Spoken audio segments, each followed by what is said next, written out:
Libro. Tarzán de los monos. Escrito por Edgar Rice Burroughs. Capítulo 3. Vida y muerte. La mañana los encontró muy poco descansados, por no decir que nada, pero saludaron a la aurora con un sentimiento de inconmensurable alivio.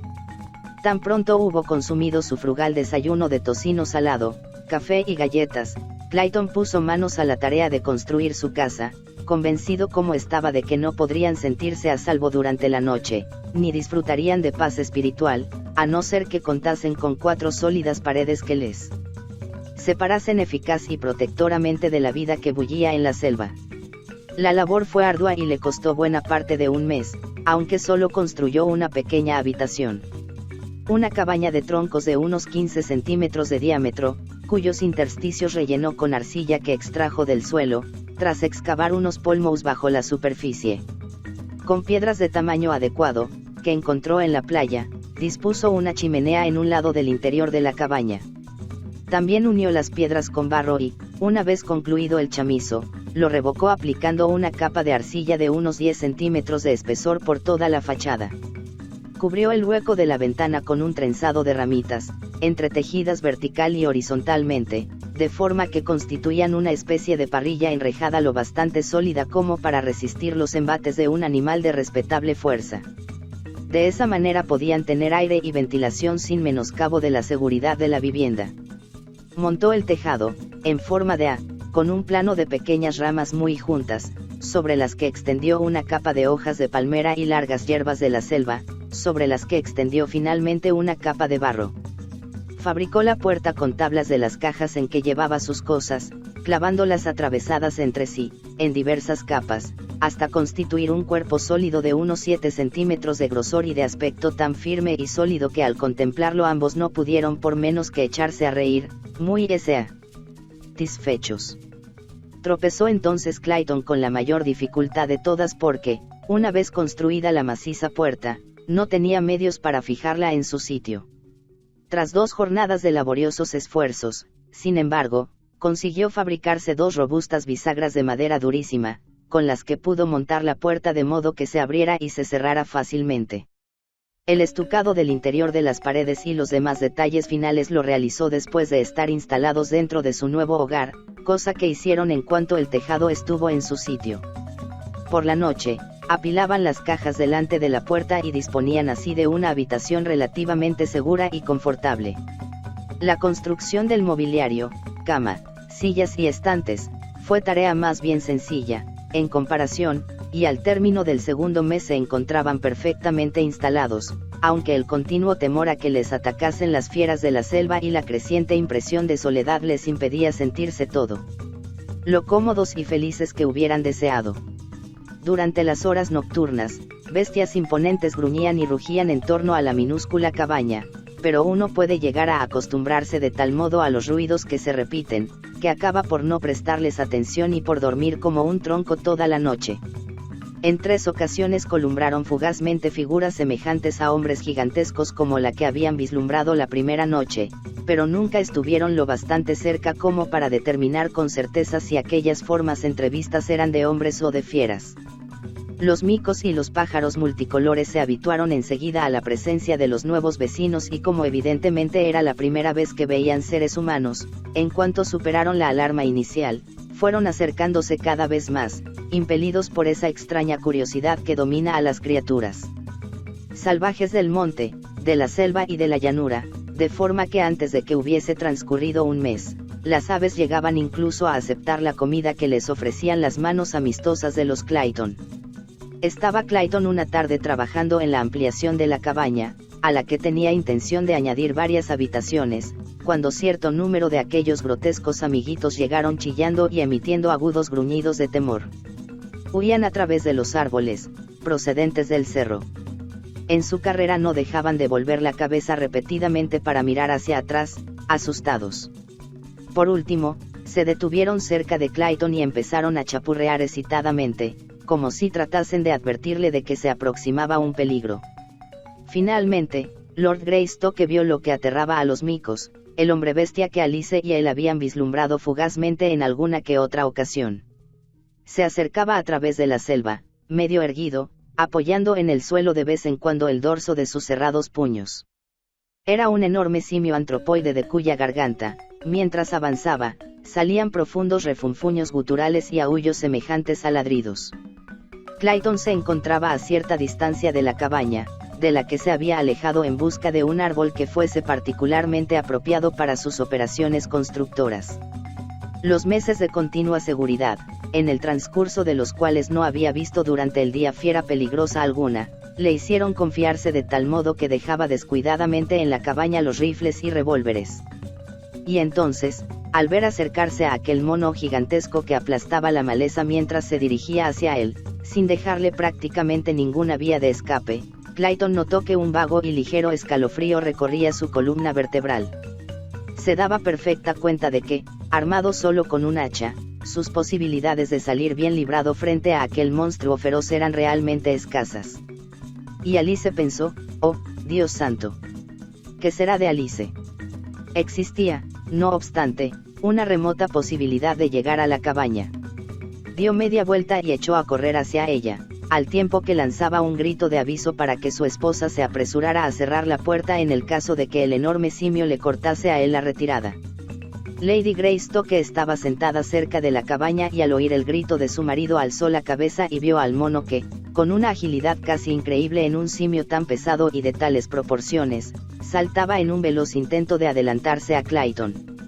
Alice dejó escapar un pequeño chillido, se precipitó hacia la puerta de la choza y, al tiempo que la franqueaba, lanzó a su espalda un vistazo que le llenó el alma de terror. Porque la bestia había interceptado a Clayton, que, acorralado, esgrimía el hacha con las dos manos, listo para descargarla sobre el furioso gorila en cuanto éste lanzase su ataque final. «Cierra la puerta y atrancala, Alice», previno Clayton a voz en grito. «Acabaré con este sujeto en 2 hachazos». Pero sabía que se enfrentaba a una muerte horrible, y que lo mismo le ocurriría a Alice. El simio era un macho colosal, que pesaría probablemente más de 130 kilos. Sus crueles ojillos, muy juntos, despedían fulgores de odio feroz bajo la espesura hirsuta de las cejas, mientras mostraba sus amenazadores colmillos y emitía un gruñido espeluznante. Se detuvo momentáneamente ante su presa. Por encima del hombro de la bestia, Clayton veía el quicio de la puerta de la cabaña, situada a menos de 20 pasos de distancia.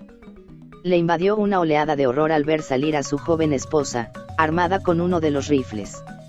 A Alice siempre le habían asustado las armas de fuego y nunca se atrevía a tocarlas, pero en aquel momento se precipitaba hacia el mono, con la intrépida temeridad de una leona que protege a sus cachorros.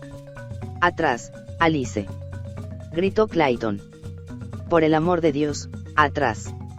Pero la muchacha no le hizo caso y, en aquel preciso instante, el mono descargó su ataque y Clayton ya no pudo añadir nada más. Blandió el hacha con toda la fuerza de sus brazos, pero el poderoso simio la agarró con aquellas terribles manazas, la arrancó de los puños de Clayton y la arrojó lejos de allí. Con un espantoso rugido, cerró los brazos en torno a su indefensa víctima, pero cuando se disponía a clavar sus colmillos sedientos de sangre en la garganta de Lord Greystoke, una retumbante detonación sacudió el aire y un proyectil se hundió en la espalda del mono, entre los omóplatos. El simio lanzó a Clayton al suelo y se volvió hacia su nuevo enemigo. Ante él estaba la empavorecida muchacha, que se esforzaba vanamente en meter otra bala en el cuerpo de la fiera. Pero no entendía el mecanismo del arma y el percutor cayó infructuosamente sobre un cartucho vacío. Casi de modo simultáneo Clayton pudo ponerse en pie y, sin pensar en la inutilidad de su tentativa, corrió a separar al simio de la postrada figura de Alice. Lo consiguió apenas sin esfuerzo. El enorme cuadrumano rodó inerte por encima de la hierba, frente a Clayton, estaba muerto. El proyectil había cumplido su misión. Un examen apresurado de su esposa indicó a Clayton que en el cuerpo de Alice no había ninguna señal y Lord Greystoke llegó a la conclusión de que la gigantesca fiera había muerto en el mismo segundo en que cayó sobre la mujer. Con todo el cuidado del mundo, Clayton cogió en brazos la figura inconsciente de su esposa y la llevó a la cabaña, pero transcurrieron 2 horas largas antes de que Alice recobrase el sentido. Sus primeras frases sembraron el ánimo de Clayton de una vaga aprensión. Algún tiempo después de haber vuelto en sí, La muchacha lanzó una mirada de asombro por la estancia y luego, tras un suspiro de satisfacción, exclamó: «Oh, John, es tan verdaderamente maravilloso estar en casa. He tenido un sueño horrible, cariño. Soñé que ya no estábamos en Londres, sino en un lugar espantoso donde nos atacaban unas fieras enormes». «Vamos, vamos», Alice Clayton le acarició la frente, «intenta volver a dormirte y no te preocupes de las pesadillas». Aquella noche nació su hijito en la minúscula cabaña levantada junto a la selva virgen, mientras un leopardo rugía ante la puerta y desde el otro lado del cerro llegaba el sordo bramar de un león. Lady Greystoke no se recuperó del sobresalto que le produjo el ataque del gigantesco simio y, aunque vivió un año más, tras dar a luz a su hijo, no volvió a salir de la cabaña ni llegó a comprender del todo que ya no se encontraba en Inglaterra. A veces preguntaba a Clayton qué eran aquellos extraños ruidos que se oían por la noche, dónde estaban los criados, que nunca aparecían por allí, y por qué tenían amueblada la estancia con aquellas piezas tan toscas. Pero, aunque Lord Greystoke siempre le decía la verdad, Alice nunca tomó conciencia de la realidad de la situación. En otros aspectos se mostraba absolutamente racional, y la dicha y la alegría que le proporcionaba tener aquel hijo y gozar de las atenciones con que la colmaba su esposo consiguieron que aquel año fuera, más que extraordinariamente feliz para ella, el más feliz de su joven vida. Clayton no ignoraba que, de haber estado Alice en plena posesión de sus facultades mentales, los temores y aprensiones la habrían afligido continuamente, por lo que, aunque para él era un sufrimiento terrible verla así, en ocasiones casi se alegraba de que, por el propio bien de Alice, esta no camp rendiese las circunstancias que les rodeaban. Había abandonado bastante tiempo atrás la esperanza de que los rescatasen, a no ser que surgiera algún azar favorable. Con infatigable diligencia había ido adornando y mejorando el interior de la cabaña. Pieles de león y de pantera cubrían el suelo. Armarios y estanterías se alineaban en las paredes. Curiosos jarrones que él mismo había hecho con barro de la zona albergaban ramos de preciosas flores tropicales. Cortinas de hierba y bambú decoraban las ventanas, un revestimiento de madera recubría paredes y techo y un suelo de tablas entarimaba el piso. Trabajar aquella madera le resultó lo más arduo de todo, dada la escasez de herramientas de que disponía. Se maravillaba de haber sido capaz de realizar con sus propias manos toda aquella labor, desacostumbrada para él. Pero le encantaba trabajar, ya que lo hacía por Alice y por la criaturita que había llegado para alegrarles, aunque aquella pequeña vida centuplicaba las responsabilidades y los terribles apuros de la situación. Durante el año que siguió, Clayton se vio atacado varias veces por los gigantescos simios, que ahora parecían infestar los alrededores de la cabaña, pero no volvió a aventurarse fuera de ella sin rifle y revólveres, pese a que aquellas bestias formidables no le asustaban en exceso.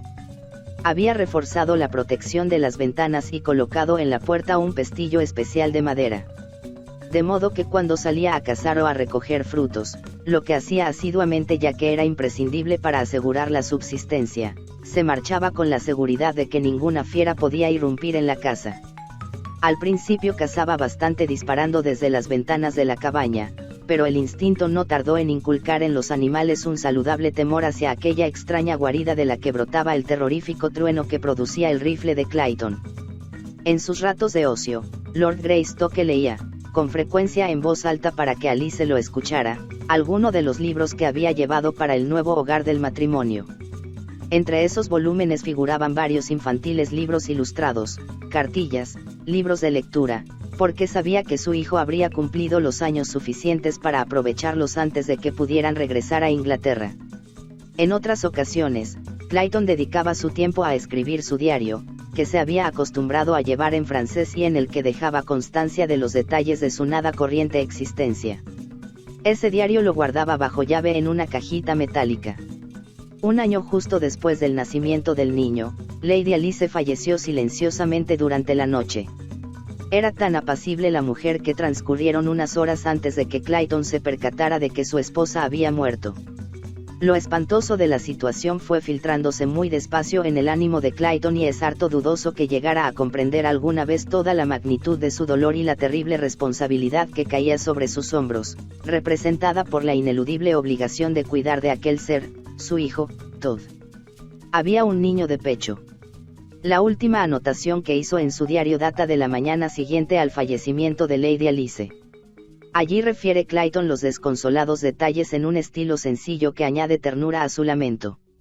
Porque denota una cansina apatía, resultado del largo tiempo de tristezas y desesperanzas, que culminaba con aquel golpe cruel a cuyo sufrimiento difícilmente podría sobreponerse. Mi pequeño llora y pide que le den de mamar. Oh, Alice, Alice. ¿Qué debo hacer? Y al escribir estas palabras, las últimas que iba a trazar su mano, John Clayton dejó caer pesadamente la cabeza sobre los brazos extendidos encima de la mesa que había construido para Alice, que ahora yacía fría e inmóvil en la cama, cerca de él. Durante un buen rato, ningún sonido interrumpió la quietud, el silencio mortal del mediodía de la selva, salvo el lloriqueo lastimoso de la diminuta criatura humana. Capítulo 4. Los monos. En la floresta de la altiplanicie, a 1,5 kilómetros del océano, el viejo Kerchak el mono se agitaba entre sus congéneres, presa de un frenético acceso de furia. Los miembros más jóvenes y ágiles de la tribu huyeron a la desbandada hacia las copas de los grandes árboles. Para eludir la cólera del jefe, preferían arriesgar la vida desplazándose por ramas que apenas soportarían su peso, a afrontar la ira incontrolada del viejo Kerchak.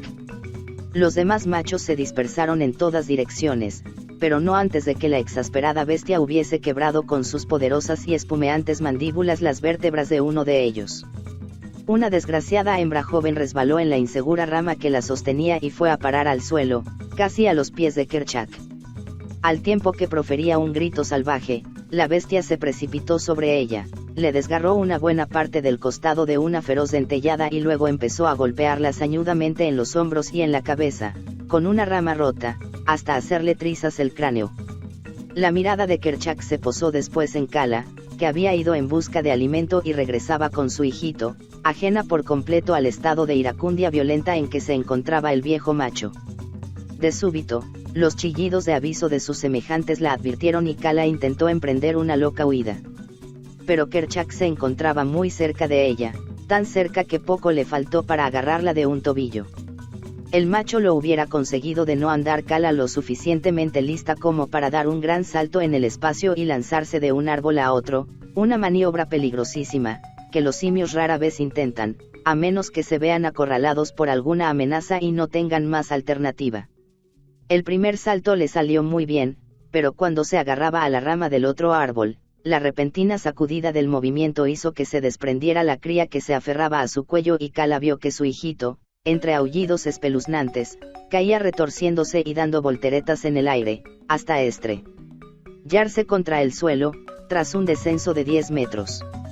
Al tiempo que emitía un pequeño grito, mezcla de espanto y desolación, Kala se lanzó de cabeza junto a su retoño, sin preocuparse del peligro que constituía Kerchak. Pero cuando recogió el cuerpo destrozado de su hijito y se lo llevó al pecho, la vida había desaparecido de él. Sentada en el suelo, entre gemidos sordos, la abatida Kala acunó al pequeño. Kerchak no trató de molestarla. Con la muerte del pequeño se disipó la demoníaca furia del viejo macho tan súbitamente como había aparecido. Kerchak era un formidable mono soberano, que pesaría cerca de 160 kilos. Tenía una frente estrecha y hundida, ojillos diminutos, inyectados en sangre y muy juntos a los lados de la chata y vasta nariz. Sus orejas eran grandes y delgadas, aunque más reducidas que las de la mayoría de sus prójimos. Su mal genio y su enorme fortaleza física le conferían una indiscutible superioridad en la pequeña tribu, en cuyo seno había nacido cosa de 20 años antes.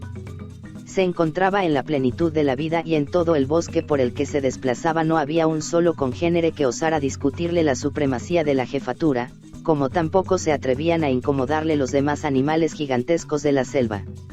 El viejo Tante, el elefante, era el único de toda aquella región salvaje que no le temía, y también era el único al que temía Kerchak. Cuando Tante barritaba, el gigantesco simio emprendía la retirada con sus compañeros y ascendía a las alturas de los árboles de la segunda terraza. La tribu de antropoides que regía Kerchak con mano de hierro y colmillo siempre a la vista, constaba de 6 u 8 familias, cada una de las cuales estaba formada por un macho adulto, con sus hembras y sus hijos. En total, la tribu ascendería a 60 o 70 monos.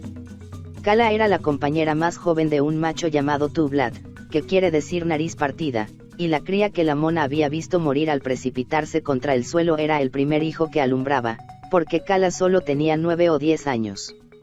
No obstante, su juventud, Kala era grande y fuerte, un animal espléndido, de cuerpo bien proporcionado, largas extremidades y frente ancha y abombada, lo que denotaba una inteligencia superior a la de la mayoría de sus congéneres. Como madre también poseía una gran capacidad para el cariño y para el dolor. Pero no dejaba de ser un mono, una fiera formidable, enorme y salvaje, perteneciente a la familia de 108 gorilas, pero con un nivel de inteligencia superior a la media de la especie. Contar además con la fortaleza física de dicha especie convertía a los miembros de la tribu de Kerchak en los más terribles de aquellos antropoides predecesores del hombre. Cuando la tribu observó que la furia de Kerchak había cesado, procedieron a descender poco a poco de sus retiros arbóreos y a reanudar las diversas ocupaciones que habían interrumpido. Los jóvenes empezaron a sangolotear y juguetear entre los árboles y matorrales. Algunos adultos se tumbaron sobre la mullida capa de vegetación seca o a medio pudrir que tapizaba el suelo, mientras otros removían las ramas caídas o los montoncitos de tierra, a la búsqueda de insectos o pequeños reptiles, que solían formar parte de su dieta alimenticia. Y aún había otros que se dedicaban a buscar en los árboles circundantes frutas, pájaros y huevos de ave. Llevaban entreteniéndose así cosa de una hora cuando Kerchak los convocó, les ordenó que le siguieran y echó a andar en dirección al mar. Solían trasladarse por tierra, a pie, siempre que se tratara de terreno descubierto, siguiendo la senda de los grandes elefantes cuyas ideas y venidas abrían los únicos caminos existentes a través de los embrollados laberintos de maleza, enredaderas, plantas trepadoras, árboles y arbustos. Los monos caminaban con desmañados movimientos balanceantes, apoyando en el suelo los nudillos de las manos cerradas e impulsando hacia adelante sus corpachones desgarbados. Pero cuando se desplazaban por las enramadas bajas se movían con mayor rapidez. Saltaban de rama en rama con la misma agilidad de sus primos hermanos los micos. Durante todo aquel recorrido, Kala llevó apretado contra su pecho el cuerpecillo sin vida de su cría. Poco después del mediodía llegaron a un alto Usanou desde el que se dominaba la playa. Allí, a sus pies, se alzaba la casita que, al parecer, era el objetivo de Kerchak. Había visto caer a muchos de sus congéneres, muertos inmediatamente después de que resonara en el aire el estruendo que producía el bastón negro que empuñaba el extraño mono blanco que vivía en aquella guarida mágica.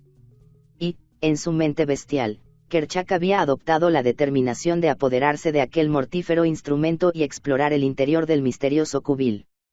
Anhelaba locamente, con todos sus feroces instintos, hundir los colmillos en el cuello de aquel extraño ser al que había aprendido a odiar y a temer. Tal era la razón por la que frecuentemente se acercaba allí con su tribu, para reconocer el terreno, a la espera de la oportunidad de coger desprevenido al simio blanco. Últimamente se abstenían de atacar e incluso de dejarse ver. Porque en cada ocasión que lo hicieron, el pequeño palo rugió fragorosamente y su terrible mensaje de muerte acabó con algunos miembros de la tribu. Aquel día no se observaba el menor rastro del hombre por los alrededores y, desde la atalaya en que se encontraban, los monos vieron que la puerta de la cabaña estaba abierta. Despacio, cautelosa y silenciosamente, se deslizaron por la selva hacia la pequeña construcción. No hubo gruñidos ni fieros gritos rabiosos, el palito negro les había enseñado a aproximarse sin hacer el más leve ruido susceptible de despertarlo.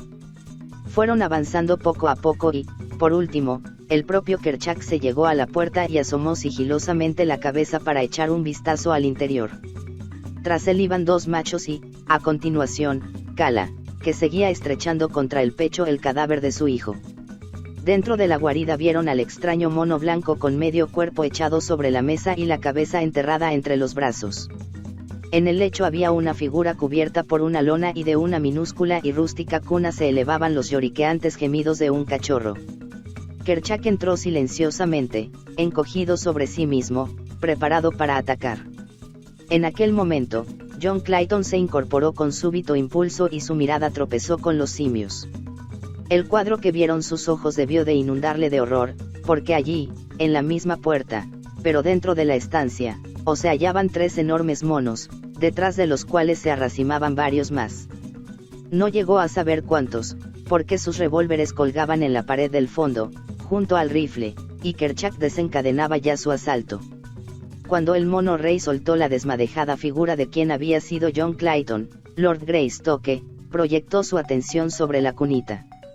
Pero Kala se le adelantó y, antes de que el gran simio alargase las manos, la mona se había apoderado ya de la criatura con rápido movimiento y, sin dar tiempo a Kerchak para que le cortara el paso, salió disparada hacia la puerta, cruzó el umbral y se refugió en la copa de uno de los árboles más altos.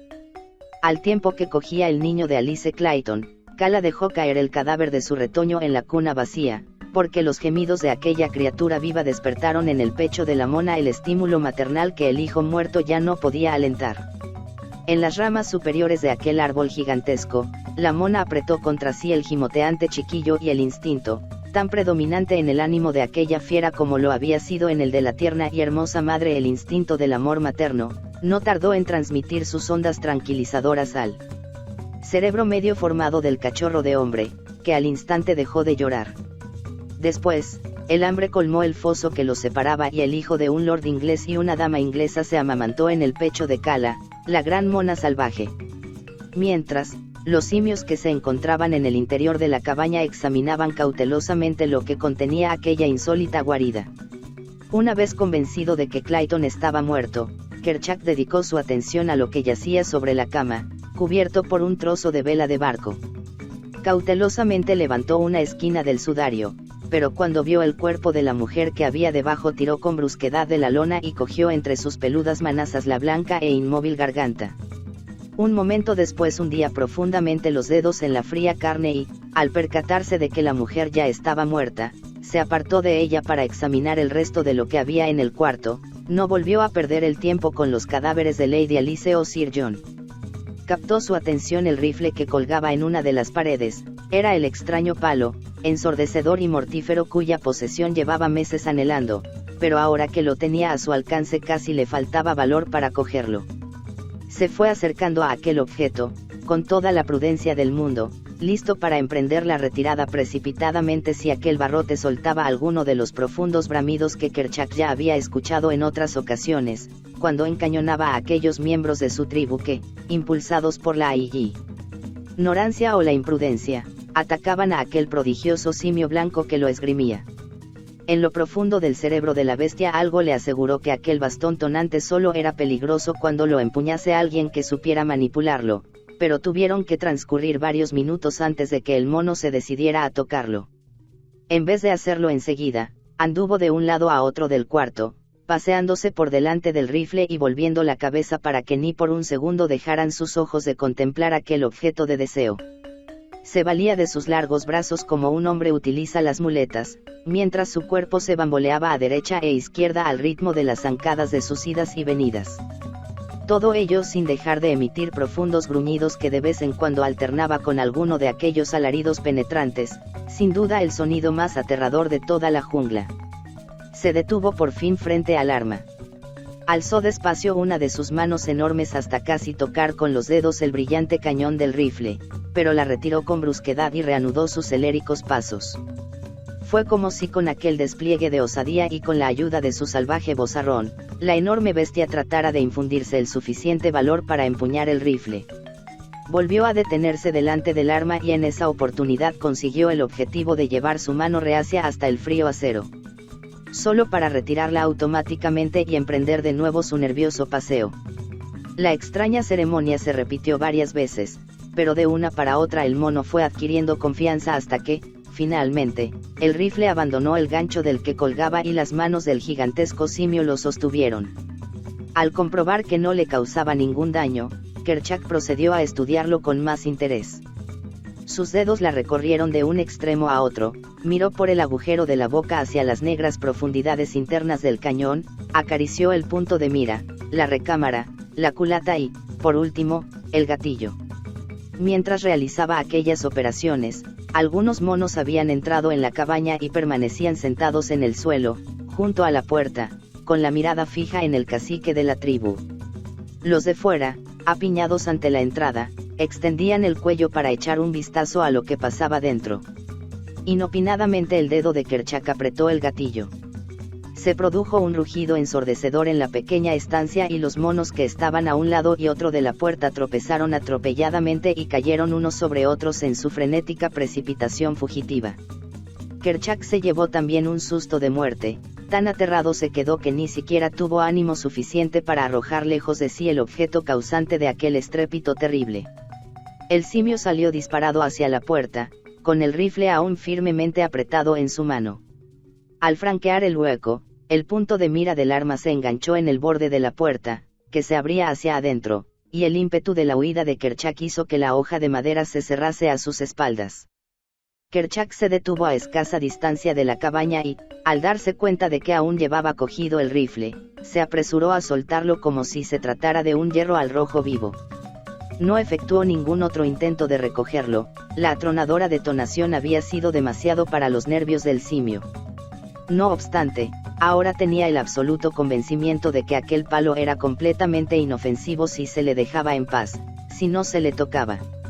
Hubo de pasar una hora antes de que los monos se recuperaran del sobresalto lo bastante como para acercarse de nuevo a la cabaña a fin de reanudar las investigaciones. Cuando finalmente lo hicieron, se llevaron un buen disgusto, la puerta estaba cerrada y atrancada de tal modo que no les fue posible forzarla. El pestillo de resbalón que tan hábilmente había fabricado Clayton entró en la placa de cierre, a causa del portazo que dio Kerchak al trabársele la mira del rifle cuando salió, y a los monos no se les brindaba ninguna otra vía de acceso, porque las ventanas tenían fuertes barrotes enrejados. Tras merodear un rato por los alrededores, los cuadrumanos iniciaron el regreso hacia la espesura de la selva y las zonas altas de donde procedieron. Kala no había descendido una sola vez de los árboles desde que trepó con la criatura recién adoptada, pero Kerchak le ordenó que bajase al suelo y se uniera a los demás. En la voz del mono rey no se apreciaba el más leve tono de cólera, por lo que la hembra no se hizo de rogar y se descolgó de rama en rama para unirse a la tribu, que regresaba a sus lares. Los que intentaron echar un vistazo al extraño nuevo hijo de Kala se vieron rechazados por los amenazadores colmillos de la hembra, que no dudó en enseñarlos, feroz, al tiempo que emitía sordos gruñidos y voces de advertencia. Cuando le aseguraron que nadie pretendía hacer daño a su cachorro, Kala les permitió acercarse, aunque de ninguna manera los dejó tocar a la criatura. Era como si supiese que el niño era aún tomó otra precaución, la cual incrementaba para ella las dificultades de la marcha. No había olvidado la muerte de su retoño, así que sostenía con fuerza al niño, con una mano, mientras utilizaba solo la otra para avanzar. Los demás jóvenes viajaban sobre las espaldas de sus respectivas madres. Aferrados los bracitos alrededor de los peludos cuellos y con las extremidades inferiores apretadas al cuerpo de las simias, bajo las axilas. No lo llevaba así Kala, que apretaba firmemente contra su pecho el cuerpecillo del infantil Lord Greystoke. Las diminutas manos del niño se agarraban a la larga pelambre negro que cubría el cuerpo de la mona. Kala no estaba dispuesta a correr ningún riesgo, ya había visto a su cría desprendérsele de la espalda y sufrir una muerte terrible. No deseaba que aquello se repitiera.